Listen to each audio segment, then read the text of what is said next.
ईश्वर ने आज से करोड़ों वर्ष पहले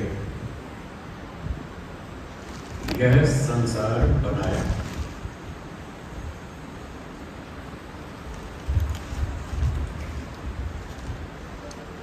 पहली बार नहीं बनाया,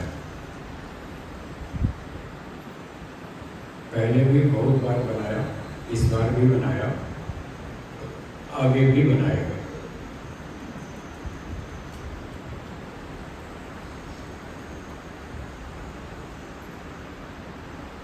ये संसार अनादिकाल से चल रहा है और अनंत काल तक ऐसे ही चलता रहेगा। इसको वेदों की भाषा में कहते हैं प्रवाह से अनादि। क्या कहेंगे? प्रवाह से अनादि।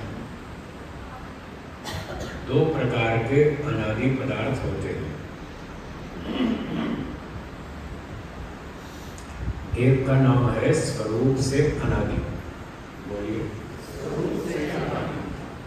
और दूसरे प्रवाह से अनादि, बोलिए।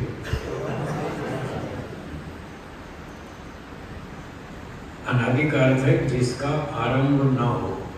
आदि, आदि का अर्थ है आरंभ, और अनादि का अर्थ है जिसका आरंभ ना हो, वो अनादि। तो ये अनादि दो तरह के, एक स्वरूप से अनादि, दूसरे प्रवाह से अनादि। स्वरूप से अनादि वो होते हैं जो कभी भी उत्पन्न नहीं होते।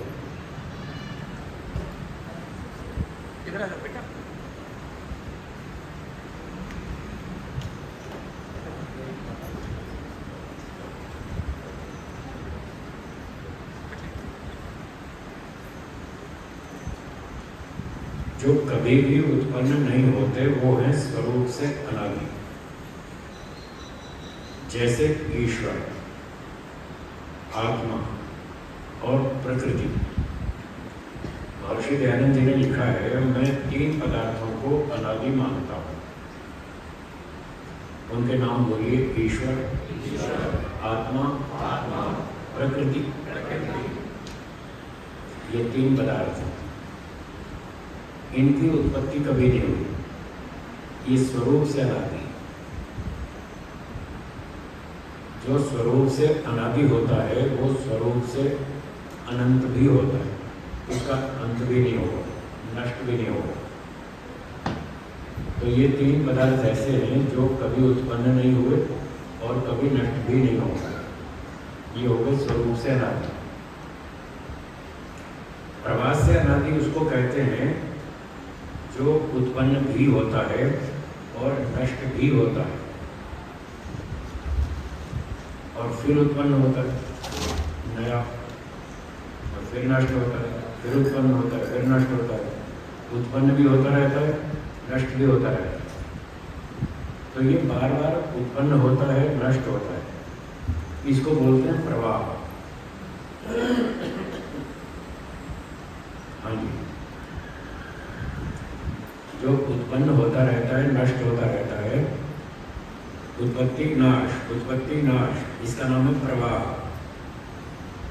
तो जिस वस्तु के प्रवाह का आरंभ ना हो,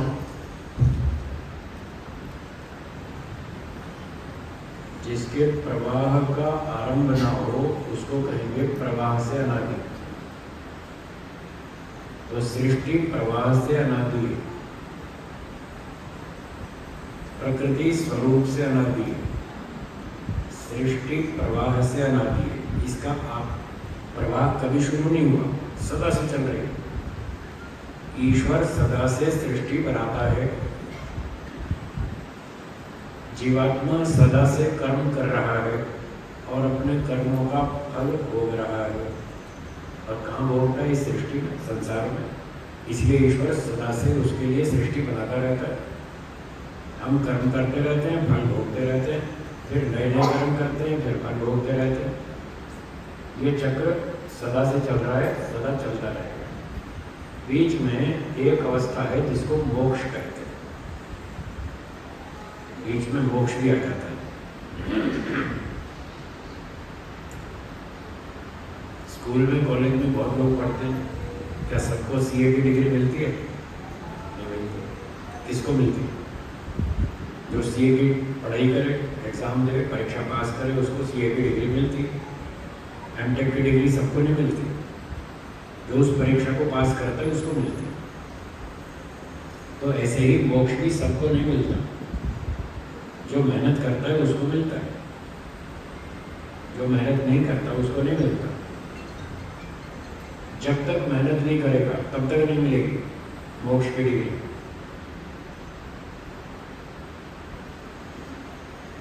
तो आत्मा कर्म करता है, बार बार संसार में जन्म लेता है, अच्छे काम भी करता है, बुरे काम भी करता है।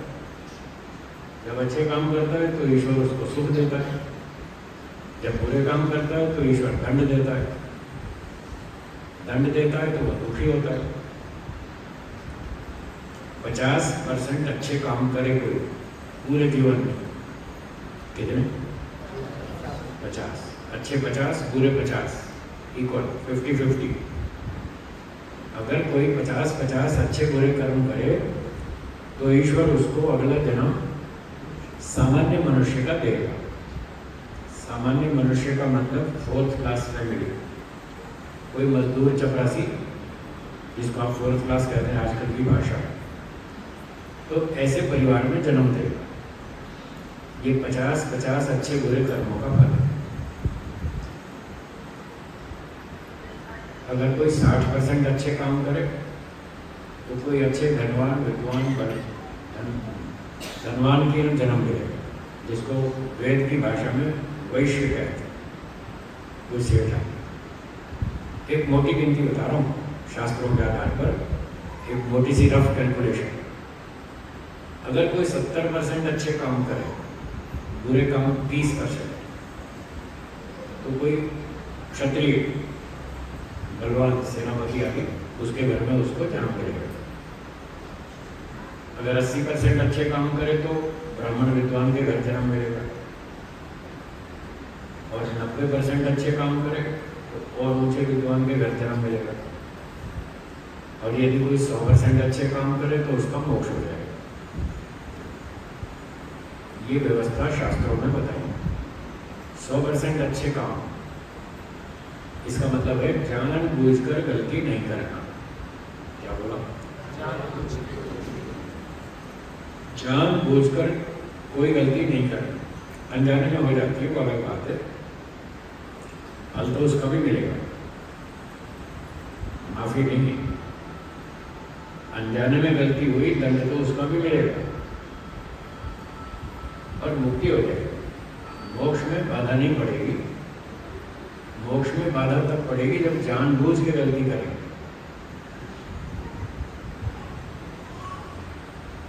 तीन 4 साल की उम्र से बच्चे को पढ़ाना शुरू कर देते हैं। झूठ मत बोलो, सच बोलो, झगड़ा मत करो, शांति से बैठो, सभ्यता से रहो।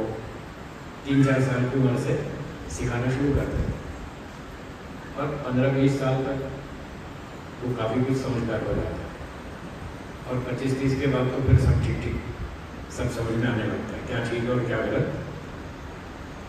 तो 25-30 साल की उम्र के बाद तो फिर लोग अगर गलती करते हैं तो अधिकतर जानबूझ के ही करते हैं। अनजाने में बहुत कम गलतियां हो पाती हैं बड़ी उम्र में, अधिकतर गलतियां जानबूझ कर ही की जाती हैं। तो अगर जानबूझ के गलती करते रहेंगे तो फिर मोक्ष नहीं मिलेगा। 100% अच्छे काम करने मतलब जानबूझकर कोई भी गलती नहीं करना, फिर मोक्ष मिलेगा। और अगला नियम यह है, यदि कोई व्यक्ति बुरे काम 50% से भी अधिक करेगा, क्या बोला? 50 से अधिक बुरे काम करेगा तो मनुष्य जन्म नहीं मिलेगा।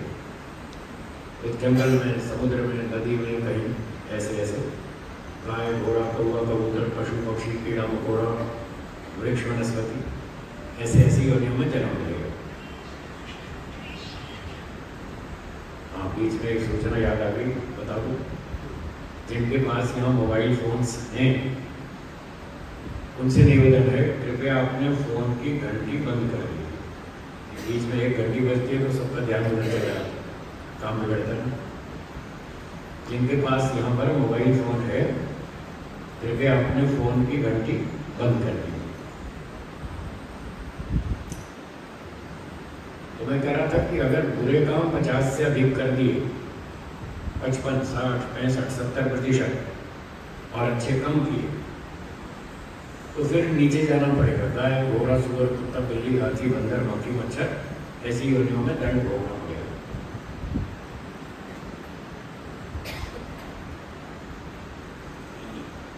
एक व्यक्ति ने पूछा कि फिर वापस भी आएंगे या नहीं, मनुष्य योनि में गाय घोड़े से वापस लौटेंगे या नहीं? मैंने कहा लौटे।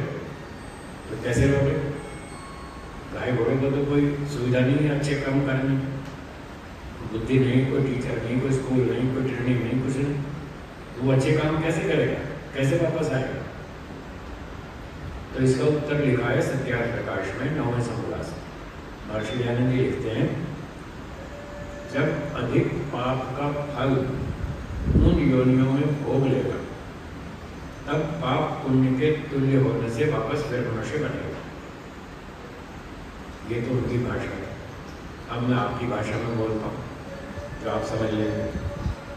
मान लीजिए किसी ने 60% पाप किए पूरे जीवन में और पुण्य किए 40।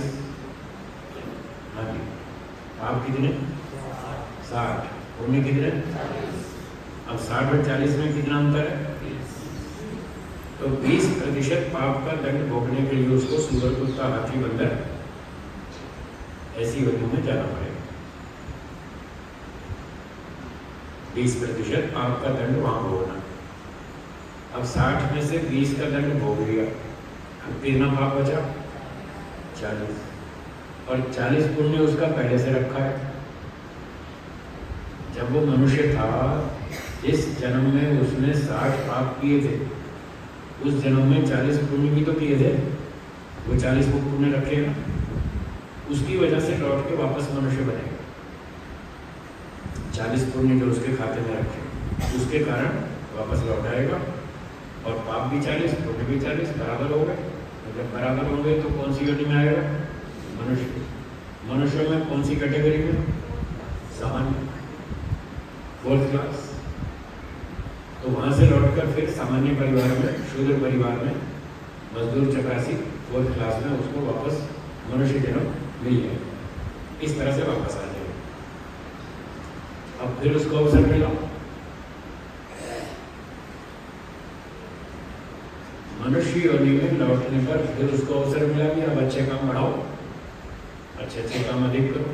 जितने अच्छे करते जाओगे उतना उतना आपको आगे प्रमोशन मिलता जाएगा। बस ये संसार चक्र है, इसको समझ लेना। जो व्यक्ति इस चक्र को समझ लेता है कि जितने अच्छे काम अधिक करूँगा उतना ही मेरा प्रमोशन होता जाएगा, उतना ही अगले अगले जन्म में ऊंचे ऊंचे विद्वान माता पिता मुझे मिलेंगे और अच्छी अच्छी शिक्षा, वेदों की शिक्षा, ये सब मिलेगी। तो वो धीरे धीरे उन्नति करते करते 100% तक पहुंच जाएगा। अर्थात एक जन्म में ऐसी स्थिति में आ जाएगा फिर वो कोई गलती नहीं करेगा, जानबूझ के गलती नहीं करेगा, फिर वो सारे काम अच्छे करेगा। एक व्यक्ति ने पूछा कि आदमी गलती करता क्यों? जब उसको पता है कि झूठ नहीं बोलना चाहिए फिर भी बोलता है, सिगरेट नहीं पीना चाहिए फिर भी पीता, शराब नहीं पीनी चाहिए फिर भी पीता, अंडे मांस नहीं खाने चाहिए फिर भी खाता। उसको पता है, वो अनपढ़ नहीं है। जो आदमी सिगरेट पीता है, डिब्बी पर लिखा है ना ये हानिकारक है, क्या वो अनपढ़ है? उसको पढ़ना आता है कि नहीं आता है? हिंदी और अंग्रेजी दोनों भाषाएं जानता हूँ और डिब्बी पर दोनों भाषाओं में लिखा है cigarette smoking is injurious to health. अंग्रेजी में भी लिखा है, हिंदी में भी लिखा है, फिर भी पी रहा। क्यों पी रहा? वो गलती क्यों कर रहा है? तो मैंने उत्तर दिया, इसलिए गलती करता है क्योंकि उसको गलती करने में मजा आता है। हाँ जी, क्या बोला? मजा आता है, इसलिए तो गलती करता है। सुख मिलता है। आपको शराब पीने में सुख नहीं मिलता, उसको मिलता है, तभी तो पी रहा है। आपको सिगरेट पीने में सुख नहीं मिलता है, उसको मिलता है, तभी तो पीता है। फिर उसको बताते हैं कि आगे चल के आपको इसका नुकसान होगा। कल किसने देखा? कल की बात छोड़ो, आज की बात कर। लोगों को आज मजा लेना है। जो इस तरह से वेद विरुद्ध कार्य करते, बुरे काम करते, पाप कर्म करते और आज मजा लेते, तो कल उनके लिए सजा तैयार है। वेद विरुद्ध काम करेंगे, उसमें मजा लेंगे, तो फिर सजा भी मिलेगी, उसके लिए तैयारी करो। और अगर सजा से बचना है, दंड से बचना है, तो फिर अच्छे काम करो। तो एक व्यक्ति ने पूछा कि ये फिर गलत काम से बचे कैसे, उसका तरीका क्या? इसका उत्तर है, वेदों में लिखा है, ऋषियों ने समझाया, वेदों को पढ़कर उन्होंने बताया। आप भी बोलिए मेरे साथ, दंड के बिना कोई सुधरता नहीं है। ये दंड उपाय। अगर गलती से बचना चाहते हैं तो उसका एक ही उपाय है, दंड को याद रखें। जब तक आपको दंड याद रहेगा, आप गलती नहीं करेंगे। अगर दंड भूल गए अथवा दंड पता ही नहीं, तो आप गलती जरूर करें।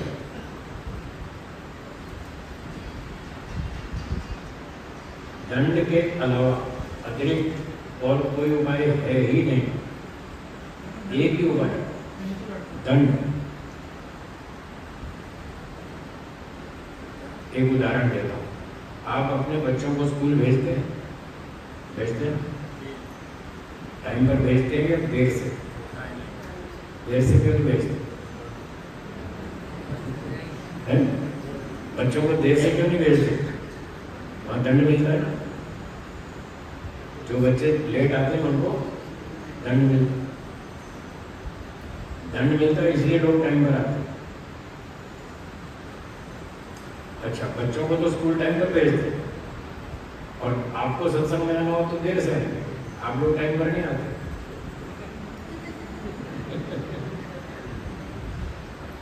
क्यों? आप लोग लेट क्यों आते हैं? क्यों आते हैं लेट? यहाँ दंड नहीं मिलता इसलिए। अगर यहाँ दंड मिलना शुरू हो जाए तो या तो टाइम पर आएंगे या भाग जाएंगे, आएंगे ही नहीं।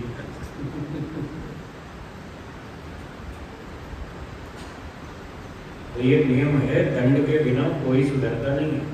जब चौराहे पर लाल बत्ती हो, 5-7 पुलिस वाले खड़े हों, ट्रैफिक पुलिस वाले, उनके पास डंडे भी हो, मोटरसाइकिलें भी हो, चालान बुक भी हो और वायरलेस सेट भी हो, उस समय आप लाल बत्ती क्रॉस करेंगे?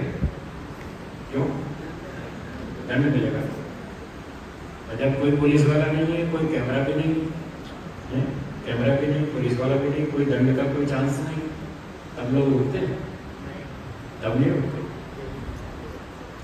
मैंने दिल्ली में डीटीसी बस के ड्राइवर को देखा, कोई नहीं रुकता। डीटीसी बस वाला नहीं रुकता लाल बत्ती पे, और तो कौन रुके? वो ही नहीं रुकता, क्योंकि दंड नहीं।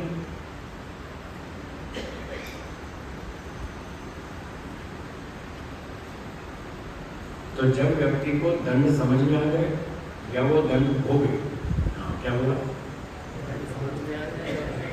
या तो यहाँ समझ में आना चाहिए कि गलती करी तो दंड मिलेगा, और या फिर दंड भोगो। जैसे जेल में बैठे बहुत सारे लोग, यहाँ तिहाड़ जेल में बैठे दिल्ली में, दंड भोग रहे, उनको आप देखेंगे तो आपको समझ में आ जाएगा। जो लोग वहाँ जेल में बैठे हैं उनको दंड मिल रहा है, उनको समझ में आ गया कि अब गलती नहीं करनी चाहिए। एक बार मुझे कोई व्यक्ति जेल में ले गया प्रवचन कराने, वैसे 5-6 बार गया जेल, चोरी करके नहीं गया, प्रवचन करने गया। आज 6 भारत में जेल में प्रवचन करने गए कैदियों को, तो एक बार जेल में प्रवचन दिया तो कैदी बड़े खुश हो गए, वो आगे मेरे पाँव छूने लगे। वे कहने लगे महाराज आप पहले मिल जाते तो हम यहाँ नहीं आते। तो या तो दंड भोग के आदमी सुधरेगा, और या फिर बुद्धि से समझ ले कि हाँ मैंने गलती की तो मेरा भी यही हाल होगा जो इसका हो रहा है।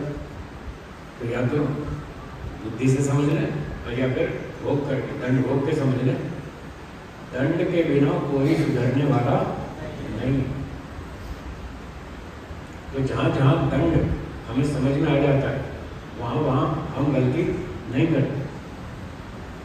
जैसे एक और उदाहरण देता हूँ, ये बिजली की तार है, इसमें 220 वोल्ट का करंट है। अगर कोई इस तार को छुए तो क्या होगा? नुकसान होगा। आपको ये बात समझ में आती है? बिजली की तार छूने से नुकसान होगा, ये बात समझ में आती है? आती है ना? फिर आप छुए, एक बार छू के देखो। एक बार भी नहीं छुएगा कोई,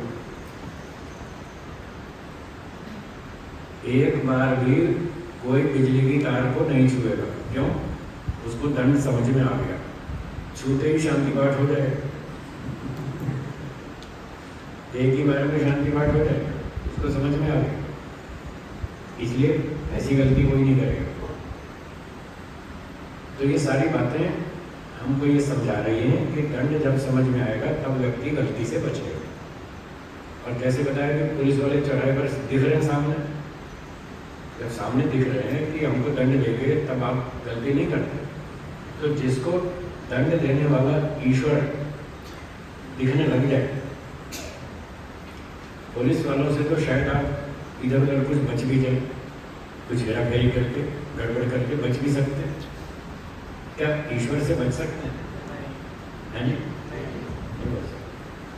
तो जिसको यहाँ बुद्धि में दिखता हो कि ईश्वर सामने खड़ा है, मुझे सुअर बना देगा, कुत्ता बना देगा, सांप बना देगा, बिच्छू बना देगा, जिसको ऐसे दंड दिखता हो वो गलती करेगा? वो नहीं करेगा। तो ये है गलती से बचने का उपाय। दंड को याद रखें, ईश्वर न्यायकारी है, हाँ या ना। आर्य समाज के दूसरे नियम में लिखा है, ईश्वर सच्चिदानंद स्वरूप, निराकार, सर्वशक्तिमान, न्यायकारी। तो ईश्वर न्यायकारी है। इस ईश्वर की विशेषता पर बार बार चिंतन करें, खूब चिंतन करें। ईश्वर न्यायकारी है, वो नहीं छोड़ेगा। और दूसरे संप्रदाय वाले तो वो तो कहते हैं कि भगवान माफ भी कर देता है। अन्य संप्रदाय वाले क्या ऐसा कहते हैं, भगवान हमारे पाप माफ कर देता है। पर आर्य समाज में तो ऐसा नहीं मानते, माफ करता है नहीं करता। आर्य समाज में ऐसी बात नहीं मानते कि भगवान हमारे पाप माफ कर देगा, माफ नहीं करेगा। पर ये बात समझ में तो आई नहीं कि माफ करेगा या नहीं करेगा। दिमाग के किसी कोने में अभी भी यही बात बैठी कि इतना तो भगवान माफ कर ही देगा, इतना तो चलेगा। नहीं चलेगा, सच तो यही नहीं चलेगा। जिस दिन ये बात समझ में आ जाएगी कि ईश्वर माफ नहीं करेगा, इतना सा भी माफ नहीं करेगा, बस उस दिन आप 100% अच्छे काम करेंगे और गलती नहीं करेंगे, बिल्कुल नहीं करेंगे। तो ये तो हुआ गलती से बचने का तरीका कि गलती ना की जाए। फिर अच्छा काम कैसे करें? वो इच्छा रुचि कैसे पैदा होगी कि हम अच्छे काम करें? उसका उत्तर है कि जब आपको अच्छे कर्म का फल इनाम के रूप में दिखेगा, सुख के रूप में दिखेगा कि हम अच्छा काम करेंगे तो सुख मिलेगा, बढ़िया सुख मिलेगा, तो फिर आप अच्छा काम करेंगे। इसको अंग्रेजी भाषा में मोटिवेशन कहते हैं। मोटिवेशन, कोई प्रेरक बल होना चाहिए। कोई आकर्षण होना चाहिए, तभी तो आदमी अच्छा काम करेगा। अगर आप बच्चों से यही तो करते हैं, बेटा ये पोएम सुनाओ, तुम्हें चॉकलेट देंगे, उसको लगता है अच्छा चॉकलेट मिलेगी, तो फिर वो फटाफट याद कर देता। तुम्हें केला खिलाएंगे, तुम ये पहाड़ी याद कर लो, तुम्हें ये इनाम मिलेगा, तुम पढ़ाई में फर्स्ट आओगे, तुम्हें ये इनाम मिलेगा। वो जो इनाम है वो हमको प्रेरित करता है अच्छे काम के लिए। तो दो बात हो गई, बुरे काम से बचने के लिए दंड याद रखना चाहिए, और अच्छे काम करने के लिए इनाम। जब इनाम दिखेगा तो आप अच्छे काम करेंगे। अर्जुन को युद्ध के समय भ्रांति हो गई और उसने हथियार छोड़ दिए। साहब मैं तो नहीं लड़ूंगा, तो नहीं लड़ूंगा, सारी सेना आमने सामने तैयार है, तुम कहते तो मैं नहीं लड़ूंगा, तो गड़बड़। उसने कहा ये सारे चाचा मामा गुरु आचार्य ये सारे खड़े, इनको मारूंगा, इनको मारूंगा तो नरक में जाऊंगा, मुझे तो पाप कटेगा, मैं तो नरक में नहीं जाना चाहता, इसलिए मैं तो नहीं लड़ूंगा। ये सब गीता की बातें आपने सुन रखी, इतिहास की बातें, मैं थोड़ी सी बात रिवाइज कर रहा हूँ। तो श्री कृष्ण जी ने कहा कि अर्जुन तुम्हें भ्रांति होगी, ये जो तुम कह रहे हो कि चाचा मामा गुरु आचार्य खड़े इनको मारूंगा तो पाप लगेगा, नरक में जाऊंगा, तुम्हें भ्रांति है, कोई नहीं मरने वाला। बोला क्यों? तो प्रसंगवश उन्होंने कहा कि आत्मा तो अमर है, नैनम छिन्दन्ति शस्त्राणि नैनम दहति पावक, वो सब आप जानते हैं, बहुत सुन रखा आपने। आत्मा को शस्त्र काट नहीं सकते, शरीर को काट सकते हैं, पर आत्मा को नहीं काट सकते। अग्नि आत्मा को जला नहीं सकती, शरीर को जला सकती है। पानी शरीर को गला सकता है, आत्मा को नहीं गला सकता। हवा आत्मा को नहीं सुखा सकती, शरीर को सुखा सकती है। अब ये बताओ जो तुम्हारे चाचा मामा खड़े सामने, ये शरीर है या आत्मा है? चलिए मैं भी आपसे पूछता हूँ, आपके बारे में पूछता हूँ, आप कौन है, शरीर या आत्मा? है जी, आत्मा है ना? हाँ ठीक है। तो अर्जुन ने कहा आत्मा, उसने भी कहा आत्मा। फिर पूछा आत्मा मरती है क्या? बोले नहीं। तो फिर टेंशन का ही, ये चाचा मामा सब आत्मा है, आत्मा तो मरता है, फिर तुम क्यों भ्रांति में पड़े हो कि मैं इनको मारूंगा? ये मरेंगे तो शरीर मरेगा। बोले शरीर मरेगा तो उसका पाप तो लगेगा। बोले शरीर मरने का पाप भी नहीं लगेगा। क्यों नहीं लगेगा? क्योंकि ये सब अन्याय पर खड़े, अन्याय के पक्ष में खड़े। अन्यायकारी को दंड देना चाहिए या नहीं, है जी? तो फिर तुम तो दंड दोगे, तुम्हारा अधिकार है, तुम क्षत्रिय हो, तुम्हारा काम है अन्यायकारी को दंड देना, अपने कर्तव्य का पालन करो। और जो तुम्हें ये भ्रम हो रहा है कि मैं मारूंगा तो मैं नरक में जाऊंगा, ऐसा कुछ नहीं।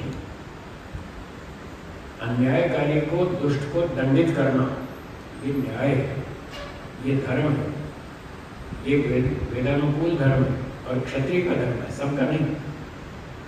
हाँ ध्यान से सुने, कल को आप भी डंडा लेके मारपीट शुरू कर दे, ऐसा नहीं करना। ये अन्यायकारी, इसको ठोको। सबको अधिकार नहीं ठोकने का, राजा को अधिकार, क्षत्रिय को अधिकार। तो अर्जुन तो क्षत्रिय था, उसको बोला तुम तो क्षत्रिय हो, तुमको तो अधिकार है, ठोको इनको, नालायक हो, ये दुष्ट लोग हैं, अन्याय कर रहे हैं। अब देखिए क्या बोला श्री कृष्ण जी महाराज ने। अब उसको मोटिवेट किया, युद्ध करने के लिए प्रेरित किया। और क्या बोला? अगर युद्ध में मारे गए तो स्वर्ग मिलेगा, अतो वा स्वर्गम प्राप्स्यसि, यदि मारे गए तो स्वर्ग मिलेगा, और अगर जीत गए तो राज्य मिलेगा। तुम्हारे तो दोनों हाथ में लड्डू है, फिर टेंशन जाएगी। जीत गए तो राज्य मिलेगा, मारे गए तो स्वर्ग मिलेगा। बताओ फल दिखाया कि नहीं दिखाया? यही तो मोटिवेशन था, उसको फल दिखाई दिया। हाँ, दोनों पक्षों में मुझे घाटा नहीं है, दोनों हाथ में लड्डू। बस उसकी भ्रांति दूर हो गई और उसने कहा नष्टो मोह लब्धा प्रज्ञा, मेरी भ्रांति दूर हो गई, मेरी अकड़ ठीक हो गई। करिष्ये वचनम तब, आप जो कह रहे हैं आप बस वही करो, लाओ मेरा हथियार, अभी ठोकना उनको दुष्टों को। तो जब इनाम सामने दिखता है तब व्यक्ति कर्म करता है, और जब दंड सामने दिखता है तो बुरा काम नहीं करता। अच्छे काम तब करता है जब इनाम दिखाई दे, बुरे काम से तब बचता है जब उसको दंड दिखाई दे। इसके अलावा दूसरा कोई उपाय नहीं। अब गीता के नाम पर बहुत सारे लोग क्या कहते हैं, कर्मण्येवाधिकारस्ते मा फलेषु कदाचन। क्यों जी, ठीक है, ऐसे ही बोलते हैं, कर्मण्येवाधिकारस्ते मा फलेषु कदाचन। कर्म में तुम्हारा अधिकार है, फल में कोई अधिकार नहीं। गीता ऐसा नहीं कहती, लोग समझते नहीं ठीक तरह से। इस श्लोक का यह अर्थ नहीं है जैसा कि लोग बताते हैं कि कर्म करने में तुम्हारा अधिकार है, फल में कोई अधिकार नहीं। एक अध्यापक स्कूल में पढ़ाता है, उसको कहिए 1 वर्ष तक बच्चों को पढ़ाओ और वेतन की इच्छा मत करना, वेतन में तुम्हारा कोई अधिकार नहीं है, बस पढ़ाने में अधिकार है। बताइए पढ़ाएगा? नहीं पढ़ाएगा। क्यों पढ़ाएगा? अरे आप कहते हो वेतन में अधिकार नहीं, जब वेतन में अधिकार नहीं तो पढ़ाओ क्यों? मुझे भी तो रोटी खानी है, मेरे भी तो बच्चे हैं, बच्चों का पालन कैसे करूँगा अगर आप तनख्वाह नहीं दोगे? तो ये कहना गलत है कि कर्म में तो अधिकार है, फल में कोई अधिकार नहीं। शास्त्रों में लिखा है फल में तो पहले अधिकार है। आप में से कोई भी व्यक्ति कहीं नौकरी करने जाएगा, किसी कंपनी में जॉब शुरू करेगा, तो कंपनी वाले आपका इंटरव्यू लेंगे, सारी बातें पूछेंगे। जब वो सारा पूछ लेंगे तो आप क्या पूछेंगे? सबसे पहला सवाल तनख्वाह क्या दो? आपका सबसे पहला सवाल क्या होगा? तनख्वाह क्या दो? अगर तनख्वाह समझ में आ रही है तो काम करेंगे, और तनख्वाह समझ में नहीं आई तो आप क्या भी नहीं करोगे। तो तनख्वाह तो पहले देखेगा आदमी, मुझे फल क्या मिलने वाला। तो ये कहना गलत है कि फल में अधिकार नहीं है, पूरा अधिकार है। जब व्यक्ति फल को समझ लेता है कि मुझे ये फल मिलेगा और उसको स्वीकार है, तभी वो काम करेगा, नहीं तो करेगा ही नहीं। तो फिर इसका ठीक अर्थ क्या है? ये अर्थ तो गलत है कि फल में अधिकार नहीं, तो सही अर्थ क्या है वो सुनिए। एक होता है कर्म का परिणाम, बोलिए क्या होगा? कर्म का परिणाम। दूसरा होता है कर्म का प्रभाव, और तीसरा होता है कर्म का फल। तीसरा ये 3 चीजें होती हैं समझने की। इन तीनों में अंतर है, तीनों अलग अलग चीजें हैं। कर्म का परिणाम, साइंस में आपने पढ़ा है कि जब कोई एक्शन होता है तो उसका एक रिएक्शन होता है ना? आपने बॉल दीवार पे मारी, टकरा के वापस आई, और एक पत्थर शीशे पे मारा तो शीशा टूटेगा।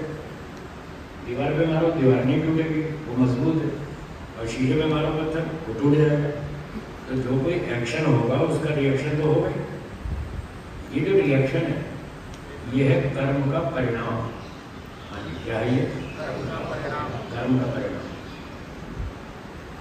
शीशे पर पत्थर मारा, ये कर्म, और उस एक्शन का रिएक्शन हुआ, शीशा टूट गया, ये परिणाम है। और जिस सेठ का शीशा टूटा उसको पता चल गया, ओहो मेरे घर का शीशा तोड़ दिया बच्चे ने, ये शरारती बच्चा, इसने मेरा शीशा तोड़ दिया, उसने देख भी लिया कि यही बच्चा है, तोड़ के भाग रहा है, उसको ने पकड़ लिया। तो शीशा टूटा, ये क्या है? कर्म का परिणाम। जिसका शीशा टूटा उसको दुख हुआ, हाँ या ना?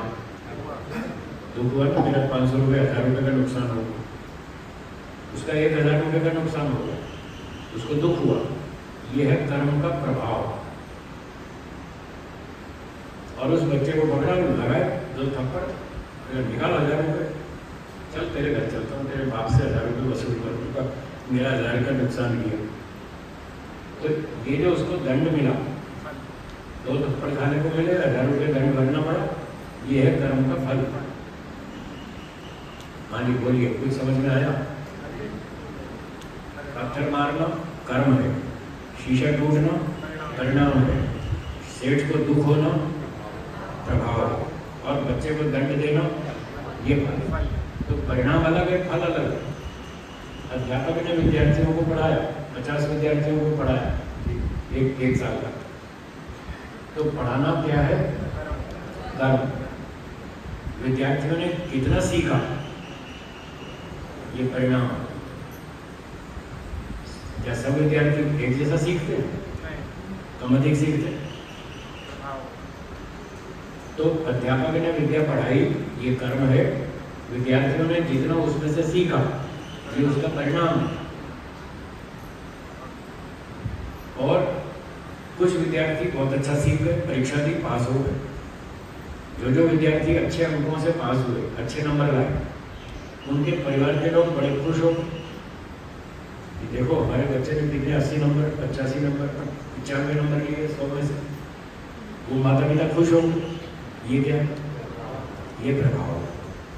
और बच्चे को मेडल मिला, विद्या भी मिली, इनाम भी मिला।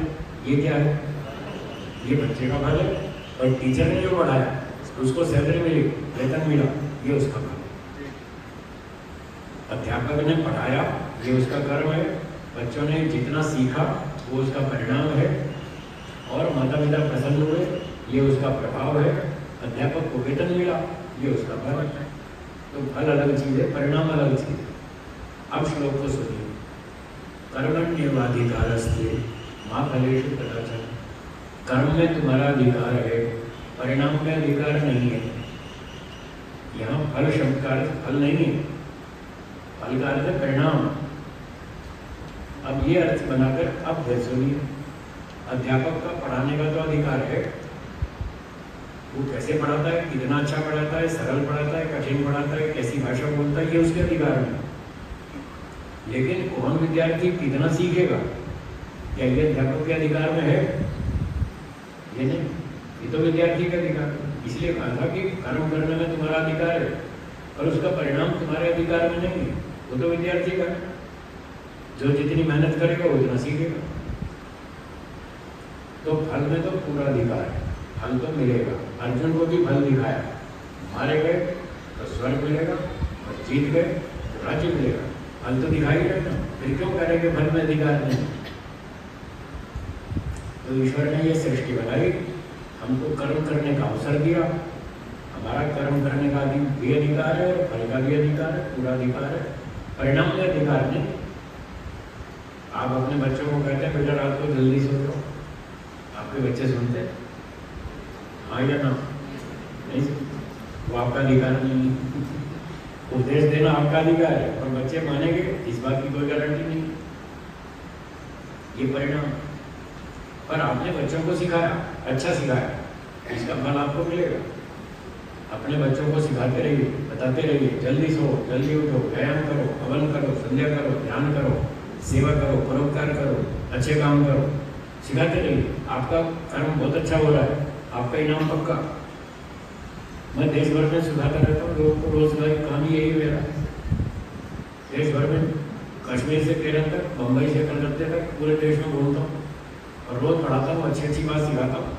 मेरा कर्म का फल पक्का है, मैं बिल्कुल घाटे में नहीं। अब लोग सीखते नहीं सीखते वो उनके जाने, वो जाने, नहीं सीखते तो उनकी कमी है। मैं बिल्कुल टेंशन में नहीं, मेरा तो फल पक्का है। पूना में एक चार्टर्ड अकाउंटेंट ने पूछा कि गुरु जी आप इतनी दौड़ लगाते हैं देश भर में, 6-6 घंटे 8-8 घंटे रोज बोलते हैं, गला फाड़ते हैं, आपको रिजल्ट कितना मिलता है? लोग सुधरते हैं कि नहीं सुधरते? मैंने कहा सुधरते तो हैं, तो कितना रिजल्ट मिलता है? मैंने कहा 4%, 5%। उसको बड़ा आश्चर्य हुआ, तो बस 5%? मैंने कहा कि 100 में से 5 ही सुधरते हैं। मैंने कहा हाई लेवल पर तो 5 ही सुधरते हैं, बाकी थोड़ा थोड़ा लाभ और लोग भी लेते हैं। अच्छे ऊंचे स्तर पर 100 में से 5 लोग ही विशेष लाभ उठाते हैं। तो सीए ने कहा कि आप इतनी मेहनत करते हैं, इतनी दौड़ लगाते हैं, इतनी परिश्रम करते हैं, इतना समय लगाते हैं, इतना शक्ति खर्च करते हैं, तो आपको रिजल्ट 5% मिलता है, आपको दुख नहीं होता? मैंने कहा नहीं होता। बोले क्यों नहीं होता? मैंने कहा इसलिए नहीं होता कि मैं इससे ज़्यादा उम्मीद ही नहीं रखता, इससे ज़्यादा एक्सपेक्टेशन रखते ही नहीं। मैं जानता हूँ कि ये लोग 5 ही सुधरने वाले हैं, ज़्यादा नहीं सुधरेंगे, तो मैं 5 की आशा रखता हूँ, 5 सुधर जाते हैं, इसलिए मुझे कोई टेंशन नहीं है, मैं मस्त रहता हूँ, खुश रहता हूँ। अब आपको भी उपाय बता दूँ कि आप भी टेंशन फ्री होना चाहते हैं, हाँ या ना? खुश रहना चाहते हैं, तो आप भी ऐसा करें, दूसरों से उम्मीद कम करें, जो दूसरों से आशा रखते हैं, एक्सपेक्टेशंस, उसको कम करें। रिड्यूस योर एक्सपेक्टेशंस, अपनी आशाओं को कम करें। जितनी आशा कम रखेंगे उतने ज़्यादा सुखी रहेंगे, जितनी उम्मीद ज़्यादा रखेंगे उतने ज़्यादा दुखी रहेंगे। अब दोनों रास्ते आपके सामने, जो ठीक चले, जो ठीक लगे उस पर चलिए।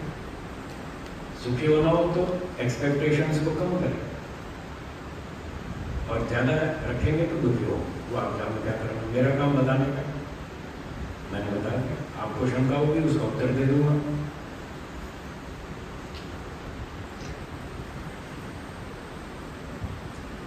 तो एक तो है एक्सपेक्टेशन, आशाएं, उम्मीदें, इनको कम करें, सुखी होने का तरीका। दूसरा, एक होती है इच्छाएं, डिजायर्स। आपके मन में बहुत सारी इच्छाएं हैं, मुझे ऐसी गाड़ी चाहिए, मुझे ऐसा बंगला चाहिए, मुझे ऐसा संपत्ति चाहिए, ऐसा नौकर चाहिए, ऐसा ऑफिस चाहिए, ऐसी पोस्ट चाहिए, बहुत सारी इच्छाएं होती हैं। ऐसे कपड़े चाहिए, ऐसे जूते चाहिए, ऐसा बैग चाहिए, ऐसी ऐसी सारी मशीनें चाहिए, कंप्यूटर चाहिए, ऐसा मोबाइल फ़ोन चाहिए, बहुत सारी इच्छाएं होती हैं।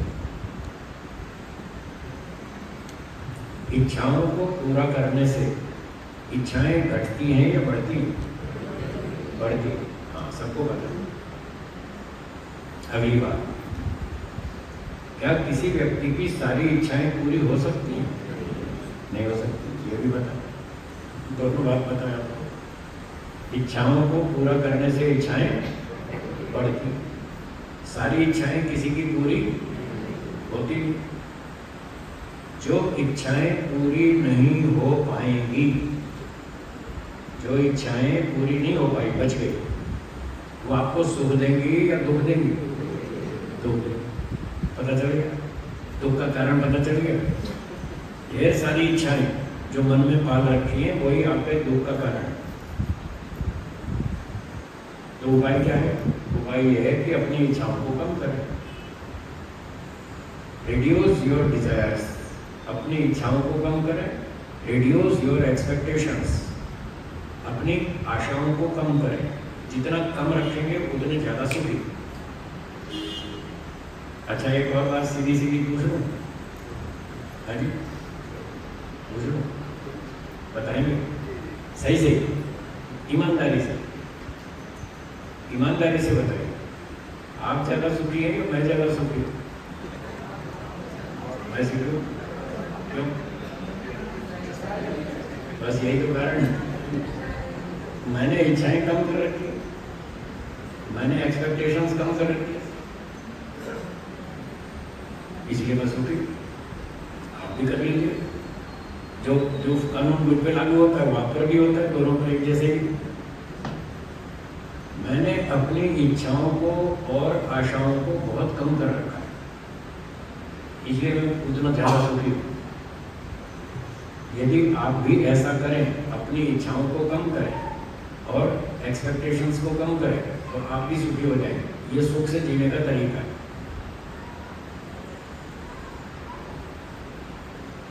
आप चाहते हैं दूसरा व्यक्ति, चाहे आपका बेटा हो, बेटी हो, पत्नी हो, पति हो, पड़ोसी हो, दोस्त हो, कोई भी हो, आप चाहते हैं कि दूसरा व्यक्ति मेरी इच्छा अनुसार काम करे।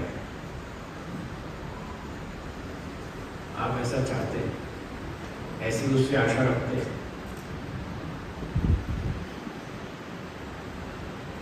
क्या कोई व्यक्ति 100% आपकी इच्छा से जी सकता है? अच्छा चलो इसको उलट के पूछता हूँ, आप 100% किसी की इच्छा से जी सकते हैं? 100% किसी की बुद्धि से जी सकते हैं? नहीं जी सकते। तो दूसरा आदमी 100% आपकी इच्छा से कैसे जिएगा? जब आप नहीं जी सकते तो दूसरा आपकी इच्छा से क्यों जिएगा? आपकी अपनी इच्छा है, उसकी अपनी इच्छा है, आपकी आत्मा है, वो भी आत्मा है, आपकी अपनी इच्छा अलग है, उसकी अपनी अलग है, आपकी बुद्धि अलग है, उसकी बुद्धि अलग है। आप 100% दूसरे की बुद्धि से जी सकते हैं? नहीं जी सकते। तो दूसरा व्यक्ति 100% आपकी बुद्धि से कैसे जिएगा? आप कहेंगे नहीं ये काम मत करो, ये करो, तो क्यों करो? मेरे पास अकल नहीं है, आपके पास ज़्यादा अकल है। हर आदमी सोचता है मेरी अकल ज़्यादा है, हाँ या ना, चाहे हो या ना हो, सोचता तो यही है। दूसरे व्यक्ति की अकल ज़्यादा हो या ना हो, पर वो सोचता तो यही है कि मेरी अकल बहुत ज़्यादा है, ये दूसरे लोगों की कम है। एक बार कुछ लोगों ने कॉन्फ्रेंस की, और कॉन्फ्रेंस का टॉपिक ये था कि ये पता लगाओ संसार में अकल कितनी। तो खूब चर्चा हुई पर कोई फैसला नहीं हुआ। फिर उन्होंने कहा अच्छा चलो सर्वे करते जाओ, देश भर में घूमो, दुनिया भर में घूम कर आओ, 6 महीने बाद फिर यही मिलेंगे और फिर चर्चा करेंगे। तो सब लोग घूमने गए, सब लोगों को पूछा, जो भी सर्वे किया, 6 महीने बाद फिर मिले, फिर कॉन्फ्रेंस हुई, हाँ भाई बताओ क्या क्या सीखा, क्या अनुभव हुआ बताओ। तो लोगों ने अपना अपना विचार बताया। एक व्यक्ति ने कहा कि मैंने दुनिया भर में घूमकर ये सार निकाला कि संसार में सिर्फ 1.5 अकल, डेढ़। तो लोगों को समझ नहीं आया भाई 1.5 का क्या मतलब? 1 बोलो, 2 बोलो, 5 बोलो, 20 बोलो, ये 1.5 का क्या मतलब? 1.5 अकल कैसे हो सकती है? समझ नहीं आया। तो हमें समझाओ। तो उसने कहा मैंने सर्वे किया, बहुत लोगों से मिला, और मैंने ये समझा कि हर व्यक्ति ये समझता है मेरी अकल तो पूरी है, 1 कंप्लीट, और बाकी सब दुनिया की मुझसे आगे। मेरी कितनी? पूरी 100%, और बाकी सबकी मिला के आधी। तो 1 और आधी कितनी हुई? इसलिए कह रहा हूँ 1.5 अकल है दुनिया में। तो हर आदमी यही समझता है मेरी अकल ज़्यादा है, मैं सबसे बुद्धिमान हूँ। जब आप ये समझते हैं मेरी अकल कंप्लीट है, तो दूसरा भी तो आप जैसे ही, वो नहीं समझता कि मेरी अकल कंप्लीट है, वो आपसे कम मानने वाला है, नहीं मानने वाला। तो जब वो उसके पास अपनी अकल है और वो अपनी अकल से जी रहा है, तो आपकी बात क्यों मानेगा? नहीं मानेगा। और आप उससे उम्मीद रखते हैं इसको मेरी बात माननी चाहिए, बस इसीलिए दुखी है। तो ज़्यादा उम्मीद ना रखें, थोड़ा नेगेटिव भी सोचें, थोड़ा नेगेटिव सोचें कि ये व्यक्ति मेरी बात नहीं मानेगा, ऐसा भी सोचें। आप क्या सोचते हैं? ये 100% मेरी बात मानेगा, बस यही गलती है, इसको ठीक करें। हर व्यक्ति का स्तर अलग अलग है, हर एक का परीक्षण करें, कौन कितना अभिमानी है, कौन कितना पढ़ा लिखा है, कौन कितना धनवान है, कितना बलवान है, कितना बुद्धिमान है, उसका स्टेटस पहले चेक करें, फिर उससे उतनी उम्मीद रखें। जो जितना बड़ा धनवान है, बलवान है, बुद्धिमान है, विद्वान है, उसमें उतना ही अभिमान भी अधिक है, हाँ या ना? तो जिसमें जितना अभिमान अधिक है वो आपकी उतनी ही बात कम मानेगा। हाँ बताइए। जिसके अंदर जितना अभिमान अधिक है उतना ही वो आपकी बात कम मानेगा, तो उससे उतनी ही उम्मीद कम रखें। जो जितना बड़ा अभिमानी हो उससे उम्मीद कम रखें, वो आपकी बात नहीं मानेगा। जो कमजोर होगा, गरीब होगा, अनपढ़ होगा, कम बुद्धि वाला होगा, वो आपकी बात मानेगा, उसके चांसेस ज़्यादा हैं, आपकी बात मान लेगा, क्योंकि उसके पास बुद्धि इतनी नहीं है, वो तो मान लेगा। पर जो पहले से अपने आप को हीरो समझता है, पहले वो बलवान, धनवान, बुद्धिमान, अभिमान से डूबा हुआ, वो आपकी बात क्यों सुनेगा? तो इस तरह से आप व्यवहार करें, हर व्यक्ति का परीक्षण करें और फिर उस हिसाब से उससे उतनी उम्मीद रखें। फिर भी गारंटी नहीं है वो आपकी बात मान ले, क्योंकि जैसे आप स्वतंत्र है वो भी स्वतंत्र है, उसकी अपनी इच्छा है। मान लो आपकी बात उसको समझ में आ रही है कि ये काम करना चाहिए, फिर भी इच्छा नहीं। क्या आपके बच्चों को ये समझ में नहीं आता रात को जल्दी सोना चाहिए? आता है, लेकिन नहीं सोते, इच्छा नहीं। क्या उनको समझ में नहीं आता जल्दी उठना चाहिए? आता है समझ में, लेकिन क्यों नहीं उठते? इच्छा नहीं। जब तक उसकी इच्छा नहीं होगी तब तक वो काम नहीं करेगा। हाँ जी, ध्यान से सुनिए, आपको सबको काम आएगी ये बात।